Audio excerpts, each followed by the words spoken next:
बिस्मिल्लाहिर्रहमानिर्रहीम अस्सलाम वालेकुम। मैं हूं फ़हीम अख्तर, एक नए व्लॉग के साथ हाज़िर खिदमत हूं। नाज़रीन, आज सुप्रीम कोर्ट ऑफ पाकिस्तान ने तहरीरी हुक्मनामा भी जो है वो जारी कर दिया है और एक तारीखी केस की समाअत हुई है। कल मैंने एक व्लॉग किया था और उसमें मैंने कहा था कि ये सुप्रीम कोर्ट ऑफ पाकिस्तान का आखिरी इम्तिहान है और आज जो इम्तिहान हुआ है उसके अंदर जो तीन तीन जजेज़ हैं सुप्रीम कोर्ट ऑफ पाकिस्तान के, जस्टिस मंसूर अली शाह, जस्टिस अतर मिनल्ला और जस्टिस मोहम्मद अली मजहर, इन तीनों जज साहिबान ने बहुत सारे जो गलत फहमियाँ हैं वो दूर कर दी हैं, बहुत सारे जो तजादात हैं उनको बिल्कुल तबाह बर्बाद कर दिया है। और आज इलेक्शन जो तहरीरी हुक्मनामा जारी हुआ है 3 सफ़ात के ऊपर मुश्तमिल, इसके एक पैराग्राफ के अंदर इलेक्शन कमीशन ऑफ पाकिस्तान ने एक नो बॉल करा दी है और तहरीक इंसाफ के पास अब भरपूर मौका है कि वो इसे फ्री हिट समझकर बाउंड्री के बाहर फेंक दे। वो फ्री हिट क्या है, वो नो बॉल क्या है, वो आपके साथ शेयर करेंगे। और तहरीक इंसाफ की तारीखी कामयाबी, अखलाकी, जमहूरी, कानूनी कामयाबी के बाद शाराए दस्तूर के अंदर बहुत टेंशन है, बहुत ज़्यादा टेंशन है। उसका अहवाल भी आपके साथ शेयर होगा।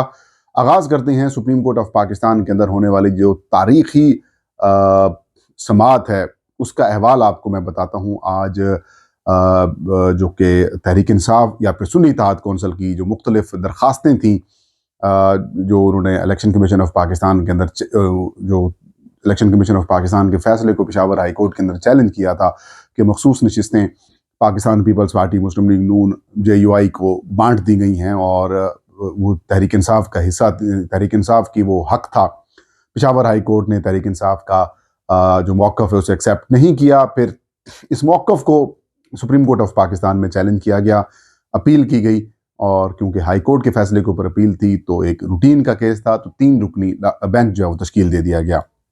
जब बेंच तश्कील हुआ तो इस बेंच के अंदर chief justice of Pakistan justice Qazi Faez Isa साहब इस बेंच में शामिल नहीं थे। कई केसेस के बाद या कई अरसे के बाद एक ऐसा केस आया जिसके अंदर, जो कि तहरीक इंसाफ का केस था और उसके अंदर काजी साहब मौजूद नहीं थे, तो एक अजीब व गरीब किस्म की जो बातें हैं, जो मतलब चीज़ें हैं वो आना शुरू हुई और जस्टिस मंसूर अली शाह का नाम सामने आया, जस्टिस मोहम्मद अली मजहर का और जस्टिस अतर मिनल्ला का। तो एक इंटरेस्टिंग किस्म की जो है वो बहस भी हुई और फ्रैंकली स्पीकिंग मैं बड़ा पुरुमीद था कि मैंने कहा ये एक अहम केस होगा, ये अहम टेस्ट है सुप्रीम कोर्ट ऑफ पाकिस्तान का और इस केस में ये डिसाइड होगा कि क्या सुप्रीम कोर्ट नज़रिया ज़रूरत की तरफ जाती है, क्योंकि नजम सेठी साहब ने एक माहौल बनाने की जो है वो कोशिश की थी कि काजी फायज़ साहब की जो एक्सटेंशन है वो अगर होती है तो अगर ये केस PTI को फेवर मिल जाती है या फिर PTI को मखसूस नशिस्तें सुन्नी इत्तेहाद कौंसिल को मिल जाती हैं तो फिर एक्सटेंशन जो है वो नहीं हो पाएगी। तो एक बड़ी उम्मीद थी और आज जिस तरीके से कंडक्ट हुआ और जिस तरीके से जज साहिबान के जो रिमार्क्स आए वो बड़ी इंटरेस्टिंग किस्म के थे और एक ज़बरदस्त किस्म का जो माहौल है वो हमें देखने को मिला। इलेक्शन कमीशन ऑफ पाकिस्तान के वो जो वकील थे वो लाजवाब थे, वफाकी हुकूमत लाजवाब थी इन द एंड, बल्कि आगाज़ में ही ये एतराज़ कर दिया क्योंकि आइन के आर्टिकल 51 की तशरीह का मामला है, लिहाजा इसके ऊपर जो है वो supreme court practice and procedure कानून है, एक्ट है, उसके तहत जो है वो बेंच जो है वो लार्जर बनाया जाए।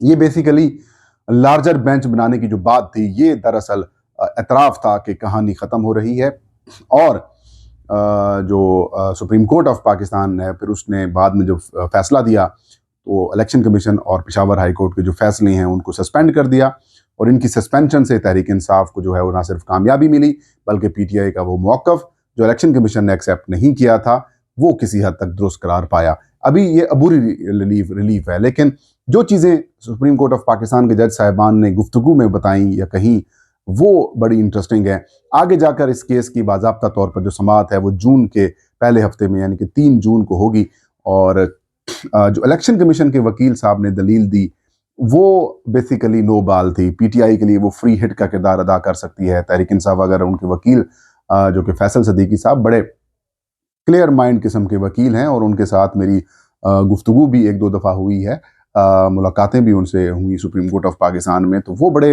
इस सारी चीज़ों को बड़ा समझते हैं। एक जो नो बाल जिसे मैं समझता हूँ कि इलेक्शन कमीशन ने उनके जो वकील सिकंदर मोहम्मद साहब हैं उन्होंने जो की वो बड़ी इंटरेस्टिंग थी। वो ये थी कि जो इलेक्शन कमीशन के वकील ने कहा कि सियासी जमात वो होगी जिसने इलेक्शन कॉन्टेस्ट किया हो या फिर उसकी एक सीट होगी उस असम्बली में या उस इलेक्शन में, तो उसको मखसूस नशिस्तें जो हैं वो दी जा सकती हैं। अब बात बड़ी सिंपल और सीधी सी है, ये एक ऐसी नो बॉल है जिसके ऊपर ये क्लीन इसको इतना खौफनाक फ्री हिट समझकर पीटीआई वाले छक्का मार सकते हैं, और ये चीज़ें उनके जहनों में हैं भी सही।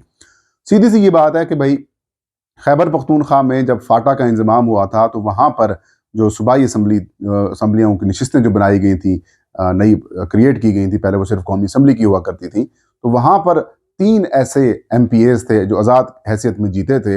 उन्होंने बलूचिस्तान अवामी पार्टी के अंदर शमूलियत इख्तियार कर ली थी।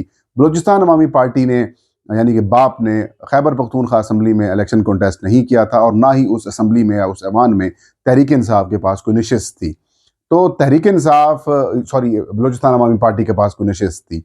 तो इलेक्शन कमीशन ऑफ पाकिस्तान ने फिर बलूचिस्तान अवामी पार्टी को एक मखसूस नशिस्त खातून की जो है वो फराहम कर दी या उनको अलॉट कर दी। अब इलेक्शन कमीशन का अपना फैसला है, और चंद साल के बाद जब सिकंदर सुल्तान राजा साहब चीफ इलेक्शन कमिश्नर बनकर आते हैं, तो उसके बाद तमाम आइन, रूल्स, तकाजे, फैसले, कानून जो पहले माजी के फैसले थे उनको वो एक्सेप्ट ही नहीं करते, और तहरीक इंसाफ के खिलाफ जिस तरीके से वो मामला रखते हैं, वो अब सबके सामने जो है वो आया होना शुरू हो गया। तो ये तो ये एक बड़ी इंटरेस्टिंग किस्म की सूरत हाल है वो पीटीआई के लिए, और बतौर दलील इलेक्शन कमीशन में जो पीटीआई के वकील हैं वो पेश कर सकते हैं। इसके अलावा जब ये मैंने सुन्नी इत्तेहाद कौंसिल को पार्लिमानी पार्टी एक्सेप्ट करने वाली खबर दी थी, वो मैंने ब्रेक की थी, तो आज वही बात जो है वो सुप्रीम कोर्ट ऑफ पाकिस्तान के फैसले के अंदर भी मौजूद है। और फिर एक और कहानी भी पीटीआई वाला ये कर सकते हैं, जो कि हबीब अकरम साहब ने ये बेसिकली बात की थी, उनको क्रेडिट देना बनता है। हबीब अकरम साहब ने ये कहा था कि पाकिस्तान के आइन और कानून के मुताबिक जो आज़ाद हैसियत के अंदर इलेक्शन लड़ सकते हैं उम्मीदवार, जब आज़ाद हैसियत के अंदर इलेक्शन लड़ सकते हैं, और अगर पूरी असम्बली के अंदर तमाम उम्मीदवार अगर आज़ाद मुंतखब हो जाते हैं, तो क्या इलेक्शन कमीशन ऑफ पाकिस्तान जो हारी हुई जमातें हैं मखसूस नशिस्तें पर, उनको अलाट करेगा? तो ये सवाल, इसी तरह का सवाल जो है वो जस्टिस मंसूर अली शाह साहब के भी जहन में है। अब लार्जर बेंच जो है वो 3-4 दिन तक या 5 दिन तक यह इस हवाले से डिसीजन आ जाएगा कमेटी का। लार्जर बेंच में यही 3 जजेस शामिल होंगे, इनके साथ 2 और जजेस आ जाएंगे। अब देखते हैं कि जो कमेटी है जिसके अंदर जस्टिस मुनीब हैं, जस्टिस मंसूर अली शाह हैं और चीफ जस्टिस हैं, अब वो देखते हैं कि क्या कमेटी फैसला करती है। लग यही रहा है कि अब सुप्रीम कोर्ट ऑफ पाकिस्तान ने वो नजरिया ज़रूरत को फेंकने का फैसला कर लिया है, और बिलखसूस जो एक मोअज़्ज़ज़ जज साहब हैं उनके साथ अब खड़ा होने से मेरे ख्याल में बहुत सारे जजेस जो हैं वो थोड़ा सा रिक्यूज़ कर रहे हैं, थोड़ा सा पीछे हो रहे हैं। लेट्स होप, देखते हैं कि अब इस सारी सूरत हाल के ऊपर क्या बनता है, अगले आने वाले दिनों में इंपॉर्टेंट होंगे। लेकिन तहरीक इंसाफ की इस बेपनाह कामयाबी के बाद शाहराह दस्तूर के अंदर बहुत टेंशन है, बहुत टेंशन है। आज मेरी इतलात के मुताबिक रेड जोन के अंदर एक बहुत बड़ी मुलाकात हुई है जिसमें 2 बड़ों को बुलाया गया है, उनके साथ मुशावरत की गई है, आने वाली सूरत हाल का जायज़ा लिया जा रहा है। जो टेंशन्स बढ़ती जा रही हैं, 2/3 अक्सरियत हुकूमत की ख़त्म होती जा रही है, और ऐसे में अगर सुप्रीम कोर्ट पर ये डेंट डाल देती है तो शहबाज हुकूमत, ज़ाहिर है आपको पता ही होगा कि एक बैकअप प्लान भी होता है, एस्टैब्लिशमेंट का बैकअप प्लान नहीं है शहबाज शरीफ के लिए। और अगर शहबाज शरीफ नवाज शरीफ के कहने के ऊपर सारा कुछ करते जाएंगे तो जो एस्टैब्लिशमेंट है उनके लिए मुश्किलात पैदा होंगी, परेशानी पैदा होंगी। तो एक परेशानी की सी सूरत हाल, एक कैफियत जो है वो यहाँ पर तारी है। पंजाब असम्बली से भी बहुत सारी सीटें मुस्लिम लीग नून की कम हो जाएंगी, वहाँ पर एक पार्लिमानी कुव्वत बन जाएगी, वहाँ पर हालात बेहतर हो जाएंगे, इनके लिए टेंशन हो जाएगी। एक बड़ा नंबर जो है वो वहाँ पर पीटीआई को मिल जाएगा। जीते जिनको ज़बरदस्ती MPA का ओहदा दिया गया है, MNA का ओहदा दिया गया है, वो रिवर्स होंगे। खैबर पख्तूनख्वा में सिर्फ एक आध सेनेट की नशिस्त उनको मिलेगी, बाकी सारी पीटीआई ले आएगी।